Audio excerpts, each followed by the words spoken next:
आप सबों का बहुत बहुत स्वागत है आपके अपने वैभव क्लासेस के इस YouTube परिवार पर।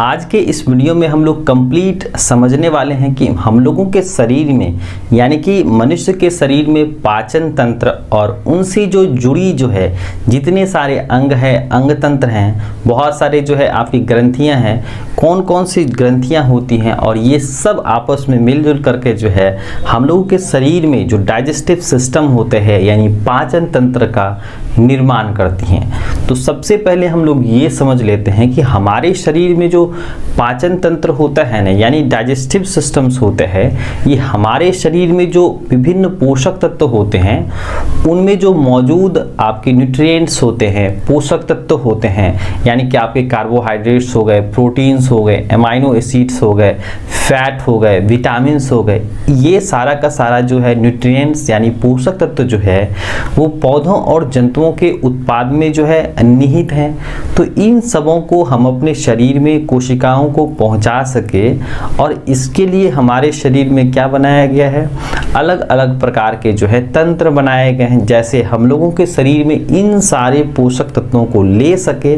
इसके लिए हमारे शरीर में डाइजेस्टिव सिस्टम्स बनाए गए हैं जिससे हम लोगों का जो शरीर है, हम लोग की जो कोशिकाएं हैं वो उनसे ऊर्जा ले सके और वह उस ऊर्जा का जो है अलग अलग कार्यों में इस्तेमाल कर सके। और याद रखिएगा जो ऊर्जा का उपयोग जो होता है ना हमारे शरीर में, वह आपके जो है अलग अलग कार्यों को करने में करते हैं, यानी कि हम लोग उस ऊर्जा का उपयोग अपने दैनिक कार्यों को पूरा करने में करते हैं। हमारे शरीर की जो कोशिकाएं हैं वह अपने संख्या को बढ़ाने में करते हैं, यानी कि कोशिका विभाजन में करते हैं, और साथ साथ जो आपके रप्चर्ड सेल्स होते हैं यानी कि टूटी फूटी जो कोशिकाएं होती हैं उसके जो है निर्माण में यानी कि उसके मरम्मत में इस ऊर्जा का उपयोग किया जाता है। इसीलिए हम लोग क्या करते हैं, भोजन को ग्रहण करते हैं। तो चलते हैं अब हम लोग स्क्रीन पर और वहां पर देखते हैं कि किस प्रकार से जो है मनुष्य में डाइजेशंस की प्रक्रिया होती है। तो सबसे पहले हम लोग क्या करते हैं, प्रकृति से जो पोषक तत्व होते हैं यानी भोजन होते हैं उसको हम लोग इंजेक्शंस करते हैं यानी अंतर्ग्रहण करते हैं, यानी कि प्रकृति से हम अपने मुख में लेते हैं और जैसे ही क्या करते हैं भोजन के टुकड़े हम अपने मुख में लेते हैं, वहाँ हम लोगों के मुख में जो होते हैं आपके दांत, जीभ और लार ग्रंथियां। तो इनमें आपके जो 4 प्रकार के दांत होते हैं जिसमें आपका इंसाइजर है, केनायन है, प्रीमोलर है और मोलर है। तो यहाँ पर जो 4 प्रकार के दांत होते हैं इनसे जो है अलग अलग कार्य लिए जाते हैं, यानी कि कोई जो है काटने का काम करता है, कोई फाड़ने का काम करता है, कोई चबाने का काम करता है। तो यानी दांत जो है भोजन को काटने, पीसने, फाड़ने, चबाने के काम आते हैं। अगर हम लोग जीभ की बात करें तो जीभ क्या करता है, जो आपके लार ग्रंथियां हैं, जो आपके भोजन के टुकड़े हैं जो दांतों के द्वारा कूटे पीसे जाते हैं, उसमें जीभ क्या करता है, उसको अच्छी तरह से उल्टाने पुल्टाने का काम करता है। और जीभ पर जो होता है ना, हम लोगों में जो जीभ होता है स्वाद के लिए जिम्मेदार होते हैं और ये एक प्रकार के मांसल संरचना होते हैं जिस पर आपके 3 आपके स्वाद कलिकाएं होते हैं जिसको हम लोग टेस्ट बर्ड्स भी कहते हैं। तो ये स्वाद कलिका आपके जो हैं आपके होते हैं, पहला फीली फॉर्म होता है, दूसरा फंजी फॉर्म होता है और उसके बाद होता है सर्कमवैलेट होता है। तो ध्यान में रखिएगा दांत जो होते हैं वो 4 प्रकार के होते हैं। पहला होता है आपका इंसाइजर, केनायन, प्रीमोलर और मोलर दांत। और जीभ पर जो पाए जाने वाली जो है आपके स्वाद कलिकाएं होती हैं वह 3 होती हैं, फीली फॉर्म, फंजी फॉर्म और सर्कमवैलेट होता है। और हम लोगों के मुख में जो लार ग्रंथियां होती हैं जिसे हम लोग सलेवरी ग्लैंड्स कहते हैं, इसमें जो मौजूद आपके कुछ एंजाइम्स होते हैं, कुछ आपके लार होते हैं जिसकी मदद से हम लोगों में जो मुख में भोजन होता है उसको अच्छी तरह से मिक्सअप करने का काम करता है।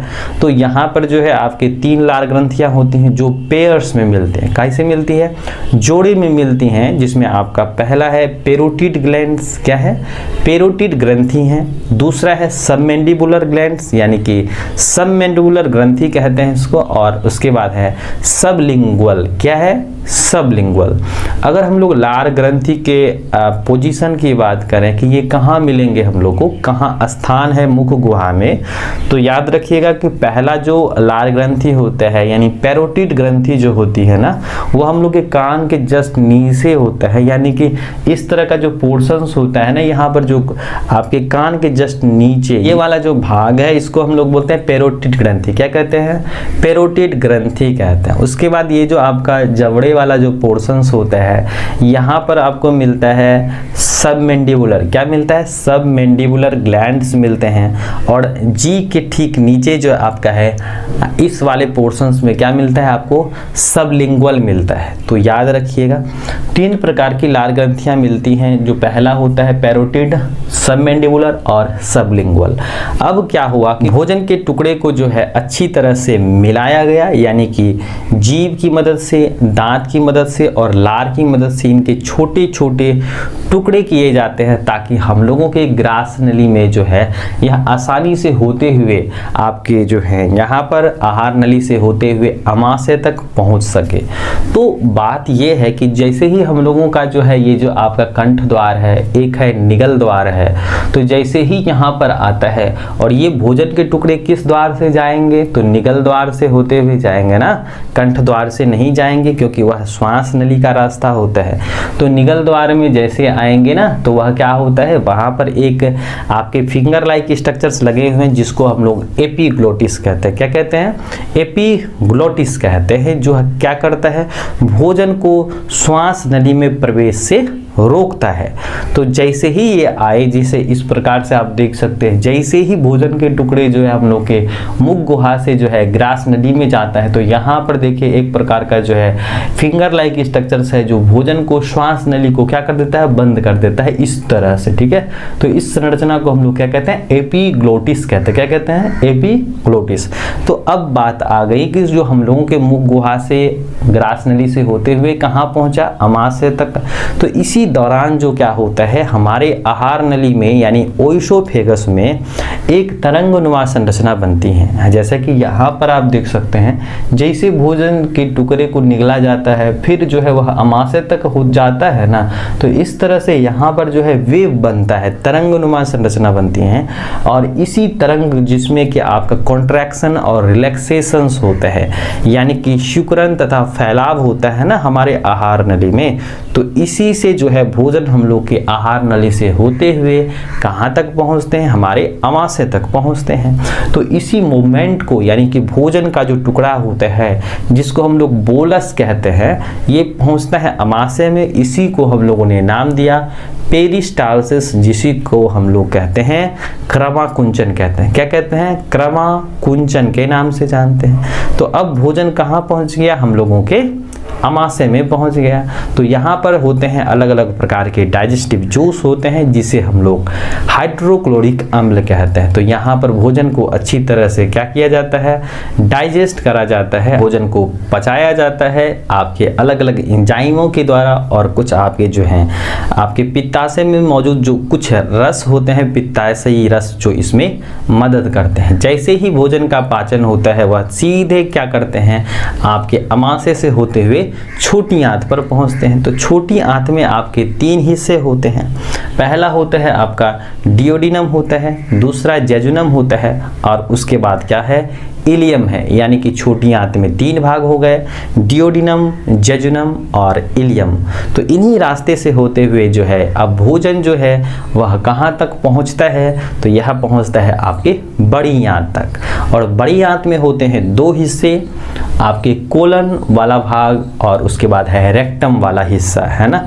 तो जैसे ही आता है आपके अमाशय से आपके छोटी आंत में आते हैं, तो छोटी आंत में जो होता है ना, आपके कुछ अंगुली नुमा संरचना लगे हुए रहते हैं, यानी फिंगर लाइक स्ट्रक्चर्स लगा हुआ रहता है, जिससे जो भोजन में मौजूद पोषक तत्व होता है ना, उसको अपटेक कर लिया जाता है, ले लिया जाता है।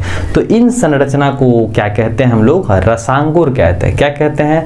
रसांकुर कहते हैं, जिसे हम लोग विलाई कहते हैं। कहते हैं। क्या कहते हैं? विलाई यानी रसांकुर कहा जाता है। इन्हीं की मदद से जो है भोजन में मौजूद जो पोषक तत्व होते हैं उनको सोखा जाता है और अलग अलग जो है अंगों तक पहुंचाया जाता है। तो अब बात करें, जैसे ही छोटी आंत जो है, यानी कि आपका छोटी आंत में 3 भाग होते हैं, डियोडिनम होता है, जजुनम होता है और इलियम होता है। तो ये जैसे ही क्या करेंगे, जो आपके इलियम वाले भाग है, डियोडिनम, जजुनम, इलियम, यानी कि छोटी आंत का सबसे आखिरी हिस्सा, अंतिम हिस्सा जैसे ही बड़ी आंत से क्या होता है, मिलता है, तो इस जोड़ को हम लोग क्या कहते हैं? सीकम। क्या कहते हैं? सीकम कहते हैं। और यही बड़ी आंत पर क्या होता है, एक उंगलीनुमा संरचना होती है जो आपके अपेंडिक्स कहलाते हैं। क्या कहलाते हैं? अपेंडिक्स कहलाते हैं। और ये आपके अवशेषी अंग होते हैं। क्या होते हैं? वेस्टिजियल ऑर्गन होते हैं। यानी मनुष्यों में या हमारे शरीर में कुछ ऐसे भी अंग हैं जो हमारे पूर्वजों में क्या करते थे? फंक्शनल थे, कार्यरत थे, लेकिन हम लोग जैसे जैसे विकास के क्रम में आगे बढ़ते चले गए, कुछ अंग निष्क्रिय होते चले गए। तो इन्हीं अंगों को हम लोग अवशेषी अंग कहते हैं, जैसे हम लोग के शरीर में अपेंडिक्स है। तो ध्यान में रखिएगा कि यहाँ पर जो बड़ी आंत होती है ना, यहाँ पर जोड़ होता है, इसको हम लोग सीकम कहते हैं। यानी छोटी आंत, बड़ी आंत जहाँ पर मिलेगी उसको सीकम कहेंगे। और बड़ी आंत में जो है क्या मिलेंगे आपको? अपेंडिक्स मिलेंगे, जो हमारे शरीर का अवशेषी अंग होता है। तो भोजन का अवशोषण यानी कि जो पोषक तत्वों का अवशोषण कहाँ करा गया? तो आपकी छोटी आंत में मौजूद रसांकुर से करा गया है ना। और बड़ी आंत से होते हुए जो है यह भोजन का जो अलग अलग भाग होते हैं, जो बेकार भोजन होते हैं, उसको मल द्वार से होते हुए शरीर से बाहर निकाल दिया जाता है। यानी कि पोषक तत्वों का अवशोषण जो है वह छोटी आंत में किया जाता है और जो बेकार जो भोजन होता है वह बड़ी आंत से होते हुए यानी कोलन और रेक्टम से होते हुए शरीर से बाहर कर दिया जाता है। तो ये आपके कंप्लीट हो गए पाचन तंत्र। यहाँ पर आप देख सकते हैं मनुष्यों में अलग अलग प्रकार के हिस्से थे जिसमें अलग अलग जो है भूमिका निभा रही है। तो पहला आपका मुख गुहा में क्या क्या था? पहला था दांत था, दूसरा जीभ था और लार ग्रंथियां हैं। फिर जैसे हम लोग आते हैं ग्रास नली से होते हुए भोजन कहाँ गया? अमाशय में गया और वहाँ पर जो है विभिन्न एंजाइमों और अम्लों की मदद से उसको कूटा पीसा जाता है। यानी कि यहाँ पर जो है उसको विभिन्न एंजाइमों और विभिन्न अम्लों की मदद से पाचित किया जाता है। पुनः जो है उसको छोटी आंत और बड़ी आंत से होते हुए जो है भोजन को शरीर से, बेकार भोजन को शरीर से बाहर निकाल दिया जाता है। तो ये हो गए आपके कंप्लीट जो आपके पाचन तंत्र हो गए। और आपके कोर्स में जो है पूछा भी जाता है कि जो आपके ह्यूमन डाइजेस्टिव सिस्टम का नामांकित चित्र बनाएं। तो ये आप डायग्रामेटिकली रूप से ध्यान में रखिएगा। और ये जो कंसेप्ट हम लोगों ने सीखा कि किस तरह से जो है मनुष्यों में भोजन का पाचन होता है, तो ये याद रखिएगा। और आप लोगों से एक छोटी सी रिक्वेस्ट है कि आप अपने दोस्तों के साथ भी इस वीडियो को शेयर कीजिएगा ताकि जो है वो भी इस जानकारी के बारे में सीख सके। और जो बच्चे इस चैनल पर नए हैं प्लीज़ उस चैनल को सब्सक्राइब कर लीजिए और लाइक कमेंट शेयर करना ना भूलिएगा। तो चलिए दोस्तों, आज के लिए बस इतना ही। हम लोग मिलते हैं एक नए वीडियो में एक नए टॉपिक के साथ।